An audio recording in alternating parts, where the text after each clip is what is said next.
En el corazón de París, donde los muros murmuran secretos de siglos y las estatuas vigilan con ojos de mármol, ocurrió algo que ni los relojes se atrevieron a registrar. Fue un domingo sin nombre, uno de esos días que se deslizan entre el tiempo como una sombra que no deja huella. El Louvre, ese palacio encantado donde la historia duerme bajo vitrinas de cristal, despertó con un vacío que nadie supo nombrar. La Galería de Apolo, donde las joyas imperiales reposaban como si fueran estrellas caídas, amaneció despojada. No hubo estruendo, ni gritos, ni alarmas, solo el silencio, ese silencio que se instala cuando algo sagrado ha sido profanado. 9 joyas desaparecieron como si hubieran sido llamadas por un conjuro antiguo. La corona de Eugenia, con sus esmeraldas que parecían contener selvas enteras, ya no estaba. El broche de Napoleón III, que guardaba la memoria de un imperio, se había desvanecido. Y los vitrales, testigos mudos, no dijeron nada. Dicen que fueron 4 figuras vestidas de obra, con cascos que brillaban como escamas de dragón urbano. Llegaron con una grúa que parecía flotar, como si fuera guiada por hilos invisibles. Entraron por una ventana que no debía existir, una grieta en la realidad abierta por reformas que nadie vigilaba. En 7 minutos, el hechizo se completó.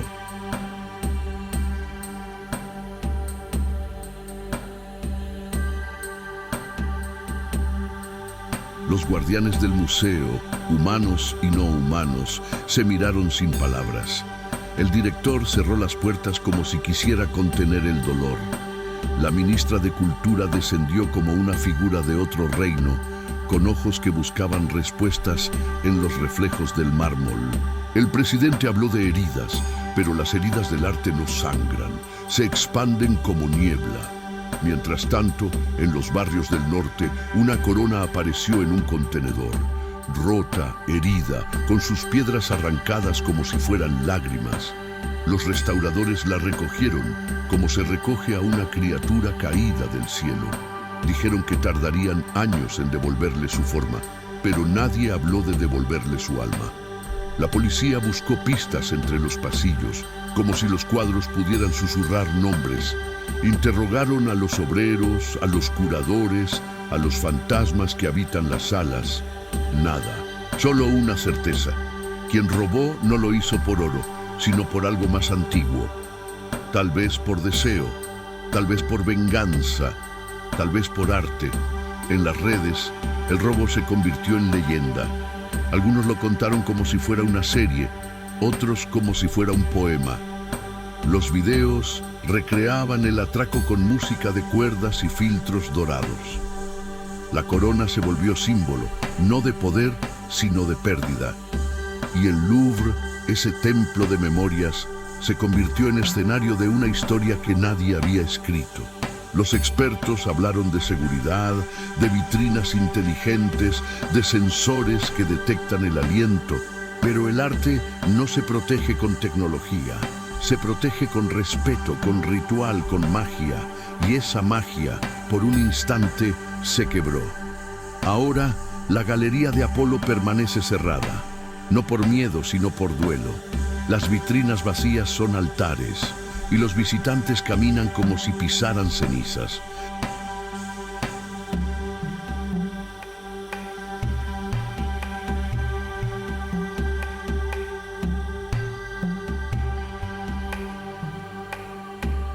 Los ladrones no han sido encontrados.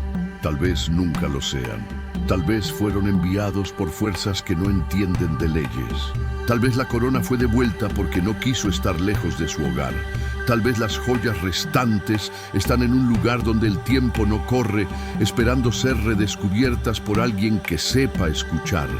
Y así el Louvre sigue, con su herida abierta, con su historia ampliada. Porque cada robo es también una creación, cada ausencia una nueva narrativa. Y en ese espacio vacío, tú puedes imaginar lo que falta. Puedes dibujar la corona como si fuera una constelación. Puedes hacer que la emperatriz hable desde el más allá. puedes convertir el robo en ritual, en danza, en mito. Es un bosque encantado donde las joyas son criaturas, las vitrinas son portales y los ladrones son personajes de una fábula que aún no ha terminado. En el centro de París, donde los relojes se detienen para escuchar los suspiros del arte, algo extraño ocurrió. Fue un cierre que no se anunció con palabras, sino con gestos. Las puertas del Louvre, que suelen abrirse como alas de un ave milenaria, permanecieron cerradas, no por mantenimiento, ni por huelga, ni por lluvia, cerradas como si el museo necesitara respirar. Los visitantes llegaron con sus entradas impresas, sus cámaras listas, sus expectativas brillando como monedas nuevas, pero encontraron silencio. Un silencio que no era vacío, sino lleno de algo que no sabían nombrar. Los guardias no explicaban, los carteles no decían, solo una frase repetida como un conjuro. Por razones excepcionales, el museo permanecerá cerrado. Algunos pensaron en una amenaza, otros en una ceremonia secreta. Los más sensibles sintieron que el Louvre estaba de luto, porque cuando el arte pierde algo, no grita, se repliega. Y eso fue lo que hizo. Se recogió como una flor herida, como una constelación que decide apagarse por un instante. Dentro, los pasillos estaban vacíos, las luces tenues, las obras quietas como nunca. La galería de Apolo, epicentro del dolor, había sido sellada con cintas que no eran de seguridad, sino de respeto. Los curadores caminaban como sacerdotes en un templo profanado. Tocaban las vitrinas con guantes, como si quisieran consolar a las piezas que habían sobrevivido. Las cámaras de seguridad, que todo lo ven, fueron apagadas por unos minutos, porque hay momentos que no deben ser grabados, solo sentidos. La ministra de Cultura llegó sin escolta, sin prensa, sin protocolo. Caminó sola por los pasillos como si buscara respuestas en los ojos de las estatuas. Se detuvo frente a la vitrina vacía de la corona de Eugenia. No dijo nada. Solo dejó una flor blanca, sin etiqueta. Los restauradores la miraron como se mira a alguien que ha perdido algo que no se puede reemplazar. Fuera del museo, la ciudad seguía. Los cafés servían croissants. Los turistas tomaban fotos frente a la pirámide. Los músicos tocaban en el Pont des Arts. Pero algo había cambiado. El Louvre, ese corazón de piedra y luz, había dejado de latir por un día. Y todos lo sintieron, aunque no supieran por qué. En las redes, el cierre se volvió misterio. Algunos decían que el museo estaba siendo purificado. Otros que se preparaba una exposición secreta. Los más románticos hablaban de un ritual de duelo, como los que hacían los antiguos egipcios cuando una joya era robada del templo. Los hashtags se multiplicaron. C'est que Louvre silencioso, y Tichy, el museo llora. Apolo en sombras. Los medios intentaron entrar. Las cámaras fueron detenidas en la entrada. Los periodistas recibieron comunicados sin alma. Pero algunos lograron captar imágenes desde drones. El patio vacío, la pirámide sin reflejos, las ventanas cerradas como párpados, y esas imágenes se volvieron símbolos. Porque el Louvre cerrado no es solo un edificio sin acceso, es una herida abierta en la memoria colectiva. Los expertos hablaron de protocolos, de seguridad, de restauración, pero los visitantes hablaban de emociones. Una mujer dijo que había viajado desde Japón solo para ver la corona de Eugenia y que al encontrar la vitrina vacía sintió que algo en ella también se había perdido. Un niño preguntó si los cuadros estaban tristes y un anciano dejó una carta en la entrada, escrita a mano diciendo: «Gracias por enseñarnos que el arte también necesita descansar». El cierre duró un día, solo uno, pero fue suficiente para que el Louvre se transformara. Al día siguiente, las puertas se abrieron Los visitantes entraron con respeto, no como turistas, sino como peregrinos. La galería de Apolo seguía cerrada, pero el resto del museo brillaba con una luz distinta. Como si el dolor hubiera pulido los mármoles, afinado los colores, despertado los aromas. Los curadores colocaron pequeñas velas en algunas salas, no como homenaje, sino como guía. Porque el arte, cuando se pierde algo, necesita encontrar nuevos caminos. Y esas velas eran eso, caminos. Caminos hacia una comprensión más profunda, hacia una conexión más íntima, hacia una belleza que no depende de la perfección, sino de la verdad. La ministra volvió una semana después, esta vez con prensa, con discursos, con promesas. Habló de reforzar la seguridad, de restaurar las joyas, de proteger el patrimonio. Pero los visitantes no escuchaban sus palabras. Miraban las vitrinas, los cuadros, las esculturas y sentían que algo había cambiado, que el Louvre ya no era solo un museo, era un ser vivo, un ser que había llorado, que había cerrado los ojos, que había vuelto a abrirlos con una mirada distinta. Y así, el cierre del Louvre se convirtió en leyenda, no por lo que se dijo, sino por lo que se sintió. Porque hay días que no se explican, solo se recuerdan.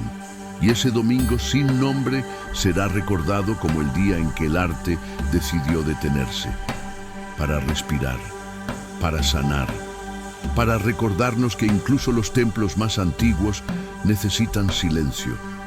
En un rincón del Louvre, donde la luz se posa como si recordara algo, hay una galería que no se puede visitar.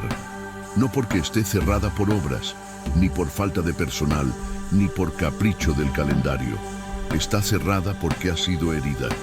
La galería de Apolo, ese corredor dorado donde las joyas imperiales dormían como diosas, permanece en silencio. No hay pasos, ni risas, ni susurros. Solo un eco que parece venir de otro tiempo. Los visitantes preguntan por ella, algunos con curiosidad, otros con nostalgia. Pero los guardias solo bajan la mirada. No hay explicaciones, solo una ausencia que se siente como una nota que falta en una melodía. La galería está ahí, intacta pero invisible, como si hubiera decidido retirarse del mundo por un tiempo. Dentro, las vitrinas vacías brillan con una tristeza que no se puede fotografiar.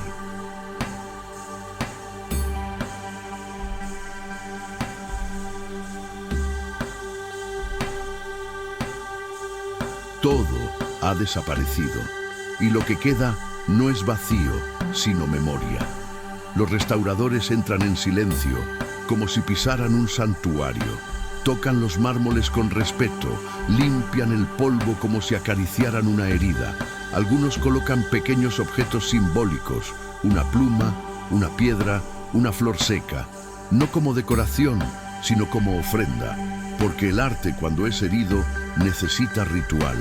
La corona que fue recuperada, rota y abandonada, descansa ahora en una sala contigua.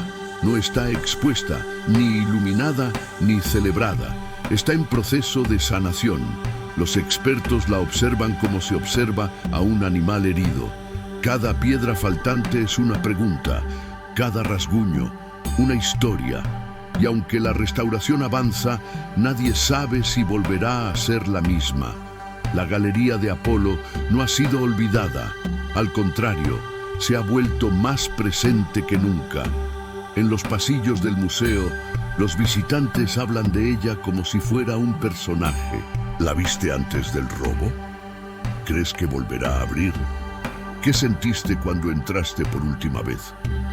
Las preguntas flotan como hojas en el Sena, y cada una construye una leyenda.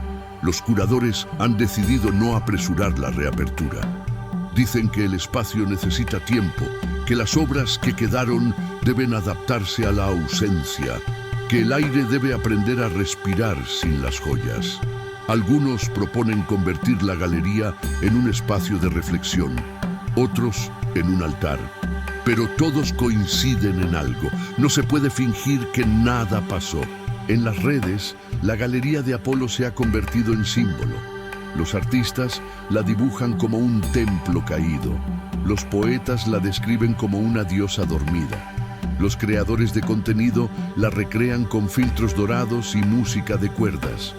Y tú, Javier, podrías convertirla en un escenario encantado, donde cada vitrina vacía es una puerta a otro mundo.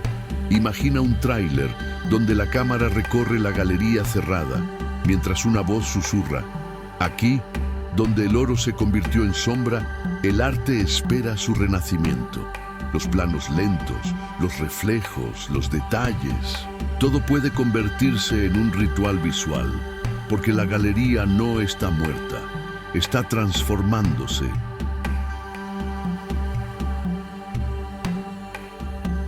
No por obligación, sino por impulso. Una niña dejó una carta dibujada con crayones. Un anciano, una fotografía de su esposa frente a la corona. Una pareja, una rosa envuelta en papel dorado. Y el museo, en lugar de retirarlos, los conserva, como si fueran parte de la exposición invisible. La Galería de Apolo ha dejado de ser solo un espacio físico. Ahora es una idea, una emoción, un recuerdo compartido. Y eso, en el fondo, es lo que todo museo aspira a ser. No solo un lugar donde se guardan cosas, sino donde las cosas guardan a las personas. Los curadores han empezado a escribir un libro sobre la galería. No un catálogo, ni un informe, ni una guía. Un libro de memorias, con testimonios, dibujos, fragmentos de diarios. Porque quieren que la herida se convierta en historia, que el robo no sea solo un crimen, sino un capítulo.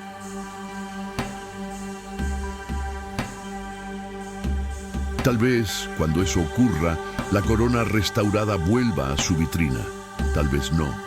Tal vez se coloque en otro lugar, como símbolo de resiliencia. Tal vez se deje una vitrina vacía, como recordatorio. Tal vez se proyecte una luz especial, como homenaje. Lo que es seguro es que nada volverá a ser igual. Y eso está bien, porque el arte no vive en la repetición, sino en la transformación. La Galería de Apolo ha sido herida, sí, pero también ha sido elevada. Ha pasado de ser una sala a ser un mito. Y en ese mito tú puedes crear, puedes imaginar, puedes narrar. Porque cuando un espacio se convierte en símbolo, todo lo que se diga sobre él se vuelve parte de su magia. Dicen que cuando una joya desaparece, no se pierde solo un objeto. Se pierde una historia, una mirada, una promesa. Y cuando esa joya es una corona, el vacío que deja no es solo físico, es simbólico. La corona de Eugenia, emperatriz de Francia, no fue robada como se roba un diamante. Fue arrancada como se arranca un recuerdo. Y aunque volvió, no volvió igual. La encontraron 2 días después del robo, en un contenedor de basura en las afueras de Saint-Denis. No estaba escondida, ni protegida, ni envuelta. Estaba rota, herida, abandonada, como si hubiera sido rechazada por quienes la tomaron, como si no hubiera cumplido su promesa, como si hubiera decidido regresar por sí misma. Los restauradores la recogieron con guantes blancos, pero no como se recoge una pieza de museo. La recogieron como se recoge a un animal herido. La colocaron en una caja de terciopelo, no por protocolo, sino por compasión, y la llevaron al taller del Louvre, ese lugar secreto donde las obras se curan. Allí, la corona fue examinada como si fuera un cuerpo. Las esmeraldas faltaban, los diamantes estaban sueltos, el oro tenía grietas. Pero lo que más dolía no era lo visible, era lo invisible. La corona ya no brillaba, no emitía esa luz suave que hacía que los visitantes se detuvieran sin saber por qué. Ahora era solo un objeto que había sido profanado. Los restauradores comenzaron su trabajo como si fueran alquimistas. Usaron pinceles, lupas, resinas, luz ultravioleta, pero también usaron silencio, porque sabían que la corona necesitaba más que técnica, necesitaba tiempo, necesitaba respeto, necesitaba que alguien la escuchara. Algunos decían que no debía ser restaurada, que debía quedar como testimonio, como símbolo de lo que se perdió. Otros querían devolverle su forma original, como si nada hubiera pasado. Pero los más sabios propusieron algo distinto: restaurarla sin borrar las heridas, dejar visibles las marcas, no como defecto, sino como memoria. Y así comenzó un proceso que no tenía fecha de final. Cada piedra recolocada era una pregunta. ¿Dónde estuvo? ¿Quién la tocó? ¿Qué sintió? Los restauradores hablaban de ella como si fuera una persona. Hoy está más tranquila. Parece que acepta el pegamento. No quiere que le quitemos esa grieta. Y el taller se convirtió en un santuario. La corona no estaba sola. A su alrededor, otras piezas esperaban. El broche imperial, el collar de perlas, el anillo con el sello de Napoleón. Todas habían sido robadas, algunas recuperadas, otras aún perdidas. Pero todas compartían algo, habían sido arrancadas de su contexto. Y eso, en el arte, es una forma de muerte. Los visitantes no podían ver la corona, pero sabían que estaba ahí. En las redes se hablaba de ella como si fuera una heroína caída. Los artistas la dibujaban con vendas, con lágrimas, con alas rotas. Los poetas escribían versos sobre su regreso. Y tú, Javier, podrías convertirla en un personaje mitológico, una diosa que fue robada, que fue herida, que decidió volver. Imagina un tráiler donde la corona aparece en cámara lenta, cayendo desde el cielo, rodeada de humo dorado.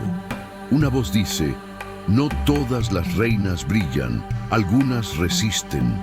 Y la música, suave al principio, se convierte en un himno. Porque la corona no es solo un objeto, es una historia que aún se está escribiendo. En el taller, los restauradores colocaron una pequeña vela junto a ella. No por necesidad, sino por intuición. Dijeron que la luz ayudaba, que la corona respondía mejor cuando había calor. Y esa vela se convirtió en ritual. Cada día alguien la encendía, y cada día la corona parecía más viva. Los expertos en gemología vinieron de todo el mundo. Algunos ofrecieron piedras nuevas, otros técnicas avanzadas. Pero el Louvre decidió no reemplazar lo perdido, solo recolocar lo que quedaba. Porque lo que falta también cuenta, lo que falta también habla, lo que falta también brilla. La corona será expuesta algún día, no en la Galería de Apolo, al menos no por ahora.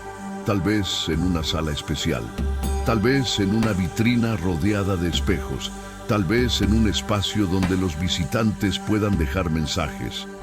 Pero cuando eso ocurra, no será una exposición, será una ceremonia. Porque la corona de Eugenia ya no es solo una joya, es un símbolo de pérdida, de resistencia, de memoria. Y en ese símbolo tú puedes crear, puedes narrar, puedes transformar. Porque cuando una corona vuelve herida, no vuelve sola, vuelve con todas las historias que la tocaron, y esas historias son tuyas. No todos los hechizos se lanzan con palabras. Algunos se ejecutan con precisión, con silencio, con movimientos que parecen coreografiados por fuerzas invisibles. Así fue el robo en el Louvre, no como un acto violento, sino como una danza de 7 minutos que transformó la historia en leyenda. Dicen que los ladrones llegaron disfrazados de obreros, no con máscaras, ni con armas, ni con miedo, con chalecos de seguridad, cascos brillantes y una grúa que parecía flotar. Se movían como si supieran el ritmo del museo, como si hubieran ensayado cada paso en sueños.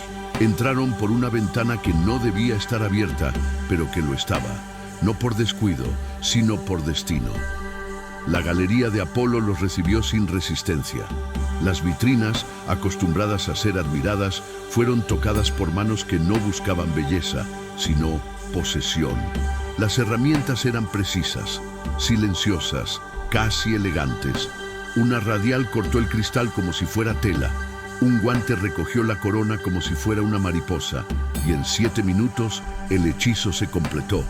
No hubo alarmas, no hubo gritos, no hubo huellas, solo ausencia. Una ausencia que se sintió como un cambio en la temperatura, como un suspiro que no se escuchó pero que se sintió. Los guardias no reaccionaron. Los sensores no detectaron. Las cámaras no grabaron. Como si el museo hubiera decidido mirar hacia otro lado. Los expertos hablaron de inhibidores de frecuencia, de mapas internos, de complicidad, pero los visitantes hablaban de magia, de un robo tan perfecto que parecía imposible, de una coreografía que solo podía haber sido diseñada por alguien que amaba el arte, porque para robar así hay que conocer, hay que sentir, hay que respetar. En las redes, el robo se convirtió en espectáculo. Los creadores de contenido lo recrearon con animaciones, con música, con efectos. Algunos lo narraron como si fuera una película, otros como si fuera un poema. Los hashtags se multiplicaron. La robo del siglo, Louvre invisible, Apolo despojado. Y tú, Javier, podrías convertirlo en un tráiler mitológico, una danza dorada entre sombras y vitrinas. Imagina una escena donde los ladrones se deslizan por los pasillos como si fueran fantasmas. La música es suave, casi hipnótica. La cámara gira, se eleva, se detiene frente a la corona. Y una voz dice: no vinieron a destruir, vinieron a recordar que incluso lo sagrado puede ser tocado. El tono no es de acción, sino de ritual. Los curadores revisaron cada rincón del museo, no buscando pistas, sino buscando sentido. Porque cuando algo así ocurre, no se trata solo de encontrar culpables, se trata de entender el mensaje. ¿Por qué esas piezas? ¿Por qué ese momento? ¿Por qué esa forma? Algunos dijeron que fue una protesta, otros una ofrenda, los más románticos, una declaración de amor. Porque robar arte no es como robar oro, es como robar fuego. Y el fuego, cuando se roba, transforma. La policía investigó, interrogó, analizó, pero el Louvre no esperó. Comenzó a transformar el robo en narrativa, en exposición, en ritual. Las vitrinas vacías fueron iluminadas con luz azul. Los visitantes dejaban mensajes en papeles dorados. Los curadores colocaban objetos simbólicos, una llave, una pluma, una piedra, como si quisieran equilibrar lo que se había roto. Y el museo, lejos de esconder el robo, lo mostró. No como fracaso, sino como capítulo. Porque el arte no vive en la perfección, vive en la historia. Y esta historia, aunque dolorosa, es también hermosa. Los ladrones no han sido encontrados. Tal vez nunca lo sean. Tal vez no quieran serlo, tal vez fueron enviados por fuerzas que no entienden de justicia, sino de destino. Tal vez la corona fue devuelta porque no quiso estar lejos. Tal vez las joyas restantes están en un lugar donde el tiempo no corre. Y mientras tanto, el Louvre sigue, con sus pasillos llenos de preguntas, con sus vitrinas llenas de memoria, con sus visitantes llenos de emoción. Porque el robo no fue solo un acto, fue una danza que aún resuena en los mármoles, en los cuadros, en los suspiros. Y tú puedes narrarla, puedes convertirla en mito, puedes hacer que los ladrones sean personajes, que la corona sea una criatura, que el museo sea un bosque encantado, porque cuando el arte es tocado, no se rompe, se transforma. En París, cuando el arte es herido, no se llama a los soldados, se llama a los sabios. Y cuando el Louvre fue despojado, no se activaron alarmas, sino rituales. La investigación comenzó como una danza entre sombras y archivos, entre sospechas y silencios. No era solo un robo, era una ruptura en el tejido invisible que une el pasado con el presente. La policía llegó con sus linternas, sus preguntas, sus mapas, pero el museo no respondió con datos, respondió con gestos. Los curadores abrieron los registros como si fueran grimorios. Los restauradores ofrecieron fragmentos como si fueran pistas y los pasillos se llenaron de murmullos, no de miedo, sino de búsqueda. Los interrogatorios no fueron como en las películas. No hubo gritos, ni golpes en la mesa, ni confesiones dramáticas. Hubo miradas largas, silencios densos, recuerdos que se deslizaban como humo. Se habló con los obreros, con los vigilantes, con los técnicos, pero también con los fantasmas. Porque en el Louvre cada sala tiene su propia memoria. Las cámaras de seguridad fueron revisadas como si fueran espejos mágicos. Se buscaron gestos, patrones, ausencias, y lo que se encontró no fue una imagen clara, sino una coreografía. Los ladrones se movían como si conocieran el museo desde dentro, como si hubieran sido parte de él, como si el robo fuera una despedida. Los expertos en criminología hablaron de bandas internacionales, de coleccionistas ocultos, de operaciones encubiertas. Pero los curadores hablaban de símbolos. ¿Por qué esas joyas? ¿Por qué ese día? ¿Por qué esa galería? Las respuestas no estaban en los informes, sino en las emociones. La ministra de Cultura pidió resultados. El presidente exigió justicia, pero el Louvre pedía comprensión. Porque cuando el arte es robado, no se trata solo de recuperar objetos, se trata de restaurar vínculos, de reconstruir confianza, de sanar heridas invisibles. Los investigadores encontraron huellas, no físicas, sino narrativas, un plano modificado, un permiso firmado sin revisión, una conversación olvidada. Y cada pista era como una nota en una partitura que aún no se ha terminado de escribir.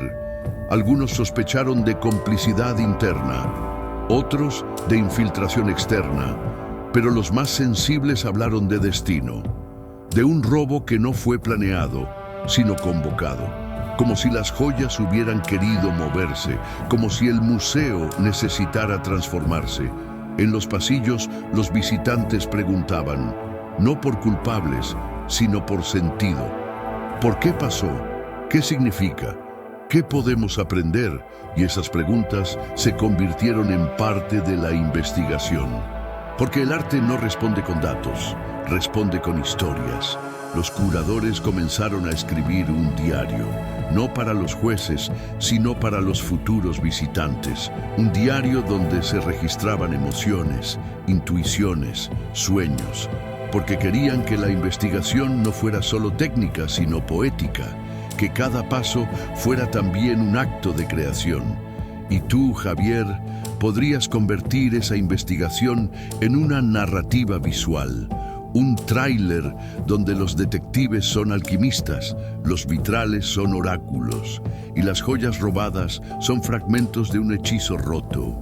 Imagina una escena donde los investigadores caminan por el Louvre con velas encendidas, buscando respuestas en los reflejos. Una voz dice, no buscamos culpables, buscamos sentido. Y la música, suave y ritual, acompaña cada descubrimiento. La investigación sigue, no con urgencia, sino con profundidad. Se revisan archivos antiguos, se analizan patrones de luz, se escuchan testimonios que parecen cuentos, y cada día el Louvre se transforma, no en una fortaleza, sino en un santuario. Porque cuando el arte es robado, no se responde con castigo, se responde con creación, con memoria, con belleza. Y en esa respuesta, tú puedes participar, puedes narrar, puedes imaginar, puedes transformar, porque la investigación no es solo búsqueda, es también ritual. Y en ese ritual, el Louvre se vuelve más que un museo, se vuelve un ser vivo que quiere entenderse a sí mismo. Cuando el arte es tocado por el caos, no solo los muros tiemblan, también tiemblan las palabras. Las reacciones al robo del Louvre no fueron uniformes, fueron como ecos en una catedral, cada uno con su tono, su ritmo, su intención. Y en ese coro de voces se dibujó un mapa emocional que aún flota sobre París. El presidente habló primero, no con furia, sino con solemnidad. Dijo que el robo era una herida en el alma de Francia, que las joyas no eran solo objetos, sino símbolos, que los ladrones no habían robado oro, sino historia. Sus palabras fueron repetidas en los medios, en los cafés, en las aulas, pero no todos las escucharon igual. La ministra de Cultura apareció en escena como una figura de otro tiempo, con trajes oscuros, gestos precisos, mirada firme. Supervisó la investigación, visitó el museo, habló con los restauradores, pero también se detuvo frente a las vitrinas vacías, no para dar órdenes, sino para sentir. Y ese gesto fue captado por una fotógrafa que lo convirtió en imagen viral. Una ministra frente al vacío, una mujer frente al misterio. El alcalde de París Centro fue más directo. Dijo que el robo era un shock, que se necesitaban respuestas, que el Louvre debía revisar sus protocolos. Pero también propuso algo inesperado: abrir un espacio de diálogo entre arte y seguridad. Porque proteger no es solo vigilar, es también comprender. Los medios se dividieron. Algunos buscaron culpables, otros buscaron sentido. Los más creativos narraron el robo como una fábula, como una historia que debía ser contada con metáforas, no con cifras. Y en esa narrativa, el Louvre se convirtió en personaje, no en víctima, sino en protagonista. Los visitantes reaccionaron con gestos. Un grupo de estudiantes dejó cartas escritas a mano en la entrada. Una artista urbana pintó una corona rota en un muro cercano. Un músico compuso una pieza inspirada en el silencio de la galería de Apolo. Y tú, Javier, podrías convertir esas reacciones en una sinfonía visual. Un tráiler donde cada gesto es una nota, cada palabra una imagen, cada emoción un color.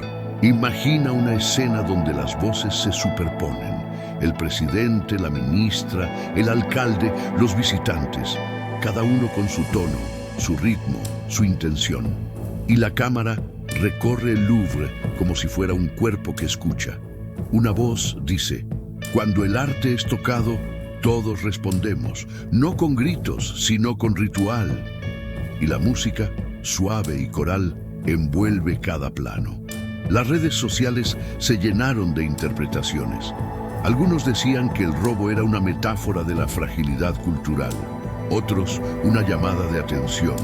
Los más sensibles, una oportunidad para repensar el vínculo entre arte y sociedad. Y en ese mar de opiniones surgieron movimientos, campañas para proteger el patrimonio, proyectos educativos, exposiciones sobre la memoria del robo. El Louvre respondió con elegancia, no con defensas, sino con apertura. Organizó encuentros, charlas, recorridos especiales. Invitó a artistas, filósofos, estudiantes, y cada encuentro era una forma de sanar. No el robo, sino lo que el robo había despertado. Los curadores comenzaron a escribir un manifiesto, no para denunciar, sino para reflexionar. Un texto donde se hablaba de belleza, de pérdida, de transformación, donde se decía que el arte no es invulnerable, pero sí infinito, que cada herida puede ser una puerta, que cada ausencia puede ser una semilla, y ese manifiesto se convirtió en exposición. En una sala especial se colocaron fragmentos del texto junto a imágenes del robo, de la restauración, de las reacciones. Los visitantes caminaban en silencio, como si recorrieran un poema. Algunos lloraban, otros sonreían. Todos sentían, porque la reacción al robo no fue solo institucional, fue colectiva, fue emocional, fue ritual. Y en ese ritual, el Louvre se transformó. De museo a santuario, de espacio a símbolo, de edificio a cuerpo. Y tú puedes narrarlo. Puedes convertir cada reacción en personaje, cada gesto en escena, cada palabra en imagen. Porque cuando el arte es tocado, no se rompe, se revela.